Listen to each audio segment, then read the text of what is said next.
Very good evening. You're watching Press Preview here on Sky News. Joining us tonight, blogger and author Owen Jones and royal author and historian Kate Williams. Good evening. Welcome. Good evening. Thanks for coming in. First, let's just remind you what's on those front pages, and we'll start with The Guardian, which claims anti-disabled abuse is growing because of the government's stance on benefits. That's its splash. Picture there of the Queen. Independent saying the government dealing with an unprecedented turnover in civil servants. It's picture of the snow on Primrose Hill.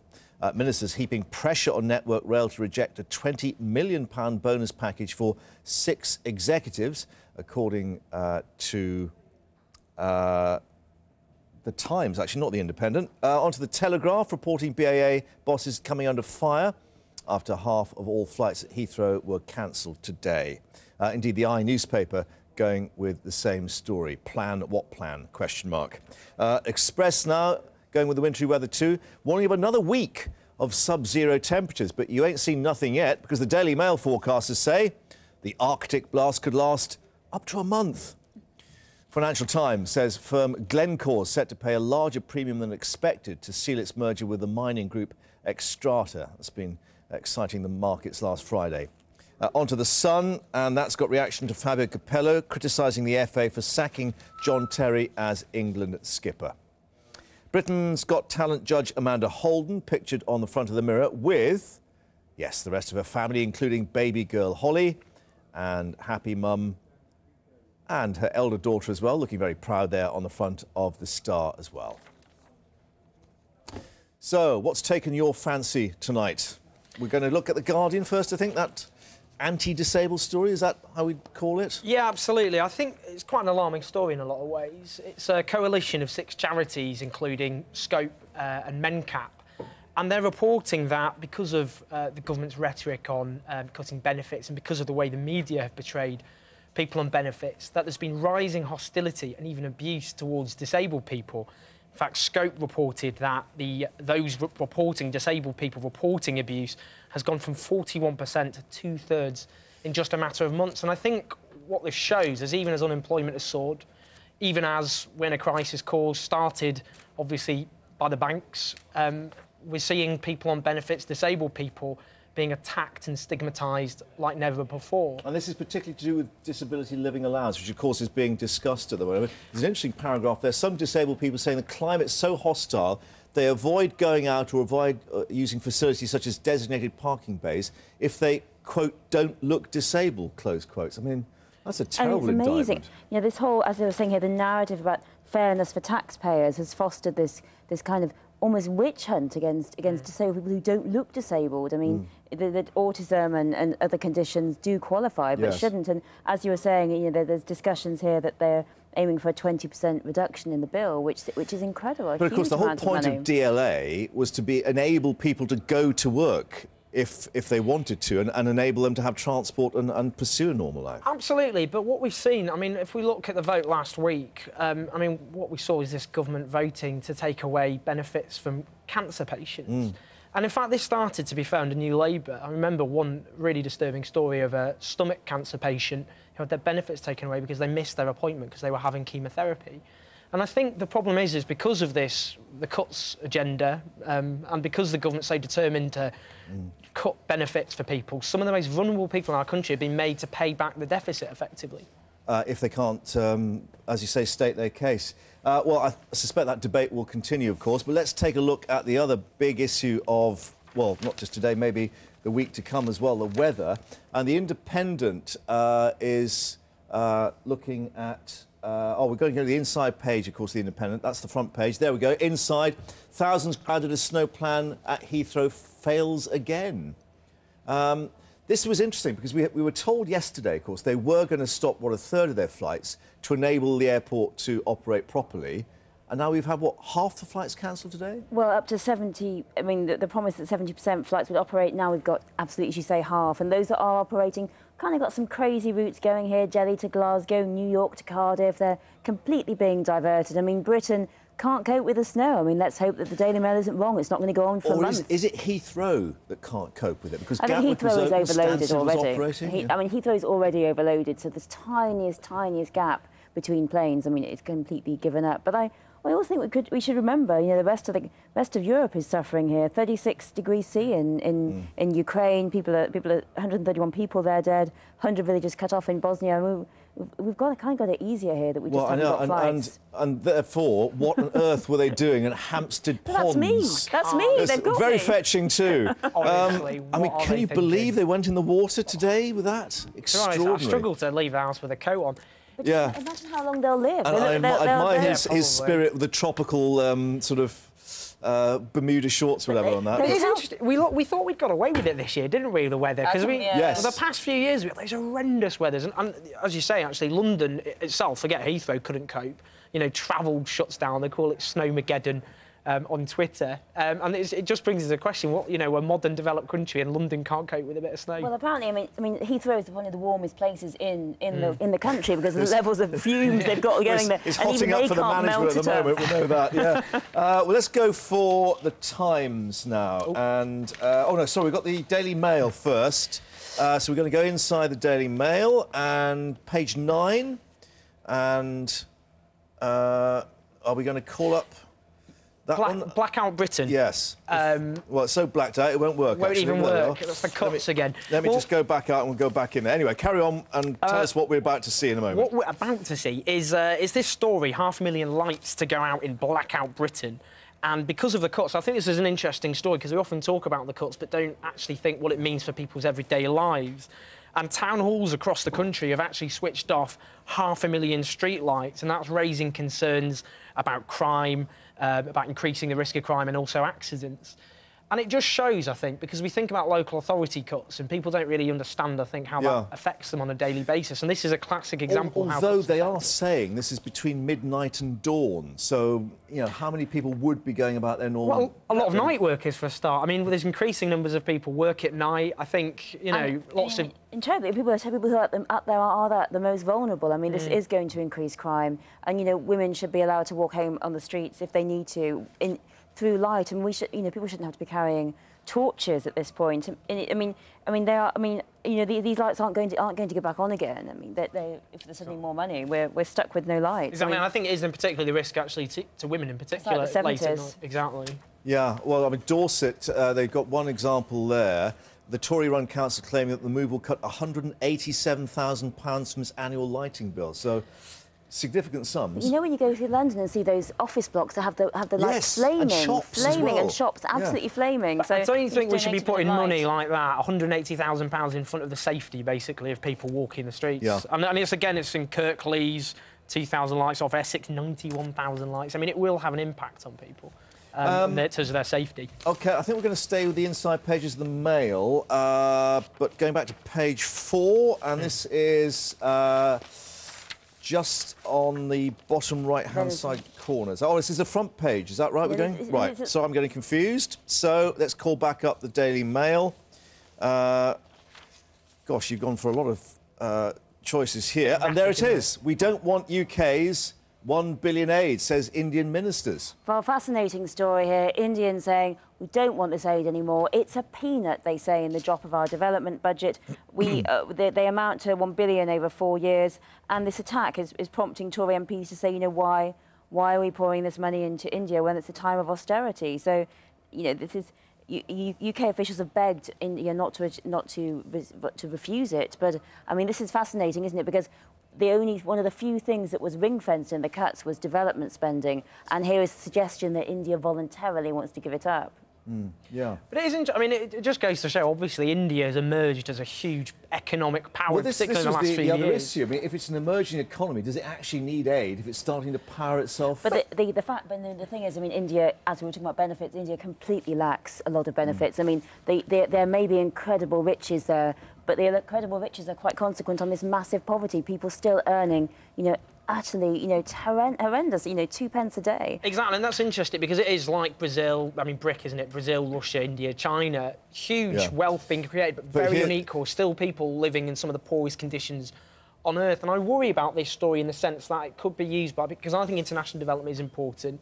And a lot on the right of the Tories want to start cutting Well, back. here's the interesting paragraph there right then. Sources in Delhi said UK officials had begged India not to refuse the cash because this would have been highly embarrassing for ministers. And I think this is a question about the Commonwealth as well. I mean, India was once part of the Commonwealth. Britain was the colonial master. Here, India is saying, we don't need this anymore, and perhaps one day we'll be giving aid to you, which, isn't an impossibility. Just a thought about the smiling face on the front of the Mail as well? Well, the smiling face of the Queen. It's freezing. The rest of us aren't going out. We can't bear it. And she might as well be swimming in the Serpentine. She's marching around, receiving flowers. And I mean, we don't normally celebrate the accession day because it is, of course, the day of the death of George VI. Yeah. But we are making an exception because it is the 60th anniversary of the day when this 25-year-old girl came to our throne, and she's still here today, and going a different image there for The Guardian, with a more formal sort of portrait within Buckingham Palace there. But does she look more relaxed nowadays in these photos, do you think? Definitely. I mean, the Queen is, she's very photogenic, and I love it there that she's right near the memorial of Queen Victoria, because that's who she's got to beat. She's got to beat Queen Victoria if she wants to be the country's longest reigning monarch. So there's a competition. I was going to say, you're a youngster. You're keeping your counsel on this. Just a few more years. If she holds on, and the Queen's going to win. Yeah, I have to say, I mean, I have to be honest, I'm a Republican. I think people you'd never have guessed, would you? I think, and I think if people, want the Queen to remain head of state, then I mean, I'm in a minority on that one in the British public. You may be in a minority on June the 6th. I will be in a minority, and I felt that on the royal wedding. Many of my friends were celebrating along with anyone else. Did you watch it? I didn't, I'm afraid. Yeah, I was in a grumpy minority, arms crossed. Watch something else. Whilst all my housemates were watching it. Do you actually, though, we'll just call another picture there, of course, in the Telegraph, do you actually make a distinction between the royal family and the Queen? Because a lot of people who, yes, they disagreed with the maybe money spent on the royal wedding, for instance, but they still acknowledge the Queen and her sense of duty to the country. Well, I've got nothing. I mean, nothing personal against the Queen at all. By all indications, she's a very nice individual. I remember Tony Benn, he's himself an arch Republican. He spoke himself. He met the Queen first in the 1950s. I think he danced with her at some reception, and he testified how, what a lovely individual she is. But, I mean, for me, it's nothing personal. I'm in a minority. It's not an argument I'm going to win anytime soon. But I think, and people will, in their millions, enjoy the coronation anniversary. But I think, personally, if we had a vote, that should be up to the people to decide who their head of state is. And I think probably, in reality, most would opt. So that would be your online petition, would it, for Downing Street? Maybe I'll start one up later. So you turned down your knighthood then, Owen? I think, well, it's in the post, actually, but I think the knighthood, it doesn't seem to have arrived yet. I'll have a massive moral quandary when it finally arrives. Yeah. Also coming up, why every pupil should read Dickens, but will they want to? We'll be posing that question in a moment. Good evening once more. We're taking a look at tomorrow's papers. Joining us tonight, blogger and author and Republican Owen Jones, and author and historian and royalist Kate Williams. Cavaliers and Roundheads all again. No. Civil War could break out again. Heads to curls. We've had the handbags out. International issues now. We're going to take a look at The Guardian, and it's looking at events in Syria and, I guess, the ramifications of this UN debacle. Well, absolutely. This is after the veto at the Security Council by Russia and China. And as it's reported here, we're seeing a just devastating situation unfolding in Syria. 6,000 people killed in the last 10 months in Homs, a massacre on Friday in which possibly hundreds of people, including women and children, were murdered. And what we're seeing here is we've seen, obviously, to begin with, the Arab Spring was this brilliant, inspiring revolt against brutal tyrannies, and yet this is a case still of a dictatorship which will stop at nothing to stop the democratic aspirations of its people. And I think the only way this can end is for this regime to be forcibly removed by its own people. I don't think a foreign... How do you feel about foreign intervention? Because a lot of people have pointed out actually more people have been killed in Syria now that were killed in Libya, and yet we went in and... I think we should remember... I mean, it's always... You look at these scenes and you just think something has to be done. We can't stand by while people are murdered. But we have to remember the intervention in neighbouring Iraq.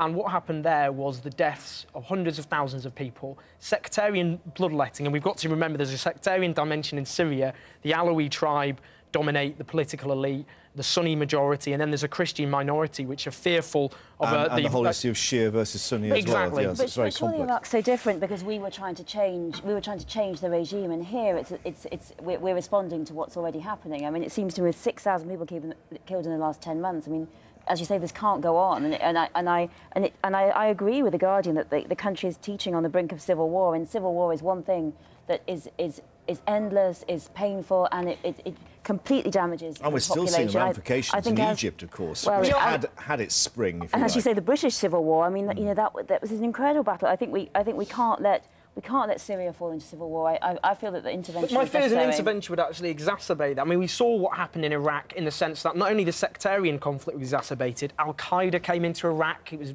like magnets of occupying forces. I mean, no, we just went in for oil. This is different. Let me ask a more specific question. Would taking Assad out of the equation solve anything?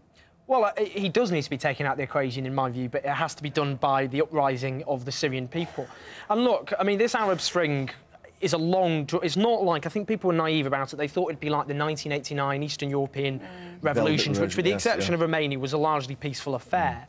But actually what we've seen, including in Egypt, that's not a done deal. I mean, we've seen the military there take over and continue itself to commit gross human rights abuses and put a block on the democratic aspirations of its people. This is going to be a long, drawn-out affair over many years, but I don't think Western intervention, especially the history of Western intervention in the Middle East, will help, however gut-wrenching this is to watch. Right. Let's take a look at some more international issues with the Daily Mail. And again, we're going inside page 4. Let's call that up with Venezuela now threatening Britain over the Falklands, not Argentina. Yes, this fascinating story here. I mean, obviously, for us monarchists, there's our life this year is all about the Queen's Jubilee, but we were also running up to the 30th anniversary of the April 1982 invasion of the islands by Argentina. And Hugo Chavez has been as inflammatory as ever, saying, we'll join in. Argentina, you won't be alone, but if you fight again, we'll help you. And this is a big statement. I mean, he is a great personal friend of Fidel Castro. I seem to think the last pictures we saw of Castro before he had his operation was with Chavez on his bedside, so... Well, we should... I mean, look, the difference between Chavez and Castro is Chavez has been democratically elected by his people. He's deeply popular. He is, there's no question. No one disputes it. In fact, Jimmy Carter, the former US president, he was one of the monitors at the last election, said it was free or fair. I do think, I mean, I have to say, the Falklands, I mean, it does feel very kind of reminiscent, doesn't it? Not that I was about then, of the early 80s, royal wedding, recession, riots, Tory government. Now the Falklands are making a reappearance. But I think there's some very, very silly sabre rattling going on both sides. I think David Cameron himself has been kind of helping, if you like, to up the rhetoric. Going back to your Republican comment earlier, I mean, do you think sending Prince William down there as a search and rescue pilot is sabre rattling or...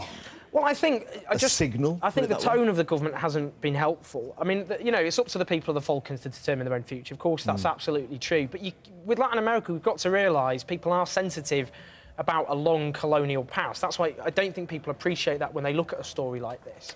Yeah. But also, I think... I mean...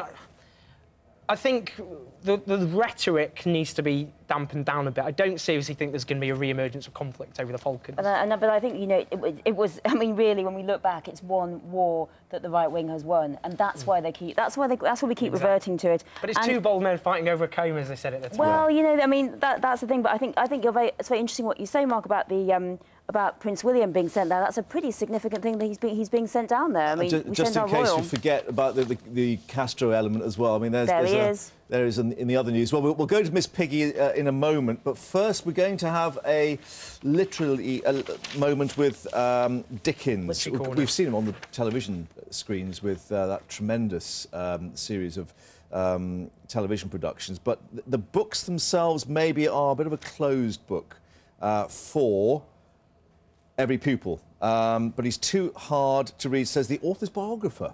Yes. Centenary year, bicentenary year. Talk here. The Nick Gibb, Minister of State for Schools, says every child should read a Dickens novel by by the age of 11. But that's a pretty tall order, really, for pretty every child. ambitious. Great Expectations by 11. It's not easy. I remember Great Expectations. I remember is I think the first book we kind of studied, but probably about 13, 14. That sort of age. I mean, I think also in the age now when children are bombarded by the internet, by Wikipedia, by different things to look at, that children would sit down for that long and read a Victorian novel. I mean, it's a great aspiration, but I think very unlikely. The great tragedy would be if they're made to read it at that age, and perhaps they're not quite sophisticated enough, and it puts them off reading Dickens, which is a treasure trove for later in life. That was always the kind of nightmare. I remember growing up, kind of lots of books. I think Dickens was one of them, actually. I think I was made to read Dickens too early. It was the same with Shakespeare. And I think unless you kind of appreciate it at that age, the idea of coming back to it just seems like a bad childhood memory. You don't want to kind of... I've met a lot of men who say that about Austen. They never want to go back. Me, I've never read it since. We were made to read it, and I still hate it. Ever again. Very last note, we got Stephen Fry up against Miss Piggy the Muppets for the BAFTAs. Vital news story here. Stephen Fry, Miss Piggy is also going to host, so it's going to be a fry up at the BAFTAs. I can't wait. It's the Muppet movie. I can't wait for it. Indeed. Thank you very much indeed. We'll see you again soon. Weather forecast coming up.